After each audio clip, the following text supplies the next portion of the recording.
राधे राधे, जय एकविरा. तर आज अक्षय तृतीया. सकाळी उठली, देवपूजा करायला घेतली, दारात रांगोळी काढली भगवंत देवांच्या स्वागतासाठी. अक्षय तृतीया हा हिंदू धर्मातील एक सण आहे. 3.5 मूर्तांपैकी एक असलेला हा दिवस आहे. सनातन धर्मात अत्यंत शुभ मानला जातो. अक्षय तृतीयापासून चंदन यात्रा सुरू होते. 21 दिवस भगवान श्रीकृष्णांना चंदनाचा लेप लावला जातो. खऱ्या रूपात वृंदावन आणि जगन्नाथपुरीमध्ये भगवंताला चंदनाचा लेप लावला जातो. वैशाख महिन्यात भीष्म गरमी असते आणि भगवंताला देवाला गरमी नको लागावी म्हणून भगवान श्रीकृष्णांना चंदनाचा लेप लावतात. त्याने त्यांना शीतलता प्रदान होते. भगवान श्रीकृष्णाचा चंदनामध्ये शिंगार सुद्धा केला जातो. 21 दिवस भगवंताला चंदन अर्पित केला जातो. अक्षय तृतीया हा खूप शुभ दिवस आहे. या दिवशी भगवान विष्णूच्या 6व्या अवताराचे रूप असलेल्या परशुरामाचा जन्म झाला आणि या दिवशी त्रेतायुगाचा आरंभ झाला. माता गंगा धर्तीवर आली, अन्नपूर्ण माता प्रकट झाली. या दिवशी वेदव्यासजींनी महाभारत लिहिणे सुरू केली आणि सुदामा आणि भगवान श्रीकृष्णांचा मिलन सुद्धा या दिवशी झाला. आणि या विशेष दिवशी पुरीमध्ये जगन्नाथ भगवंताचा रथ याचा निर्माण प्रारंभ करतात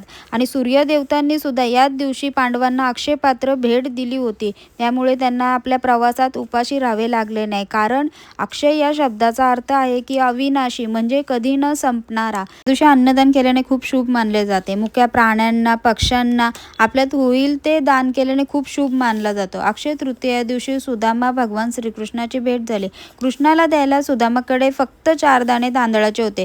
सुदामाने ते भगवान श्रीकृष्णाच्या चरणी अर्पण केले. पण आपला मित्र आणि सर्वांचे हृदय जाणणाऱ्या भगवान श्रीकृष्णांना सर्व काही समजून घेऊन सुदामाचे दारिद्र्य, गरिबी दूर केली. त्यांच्या झोपडीला महलात रूपांतर केले आणि त्यांना सर्व सुविधा परिपूर्ण केल्या. तेव्हापासून अक्षय तृतीयाला केलेल्या दानाचे महत्त्व वाढले. म्हणून या दिवशी थोडा का न होता आपण दान धर्म करावा. भगवंताने आपल्याला थोड्याशा तरी गोष्टी दिल्यात, त्याने आपण कोणाची तरी मदत करू शकतो. 10 रुपये असतील आपल्याकडे तर 5 रुपये आपण दुसऱ्यांना देऊ शकतो. एवढी तरी आपल्यामध्ये क्षमता पाहिजे. श्री हरिनारायणाची पूजा करावी, श्री माता लक्ष्मीची पूजा करणे, ज्यामध्ये सौभाग्य आणि शुभ परिणामाचे कधीही क्षय होत नाही. हा दिवसच अत्यंत पवित्र दिवस आहे. या दिवशी व्यवसाय इत्यादी सुरू केल्याने व्यक्तीला सदैव प्रगती मिळते आणि शुभ परिणामाचे दिवसेंदिवस वाढत जाते. त्यात तांदूळ भरून कळशाची पूजा केली. अक्षय म्हणजे कधी न संपणारा.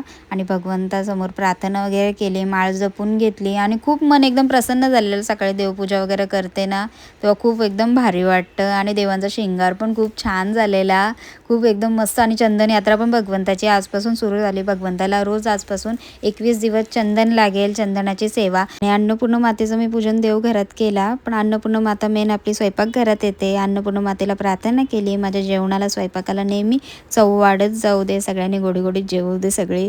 आणि नंतर मी खाली गेली, गणपती बाप्पाचं पूजन केला, तुळशी मातेचं केला. चला मग, राधे राधे.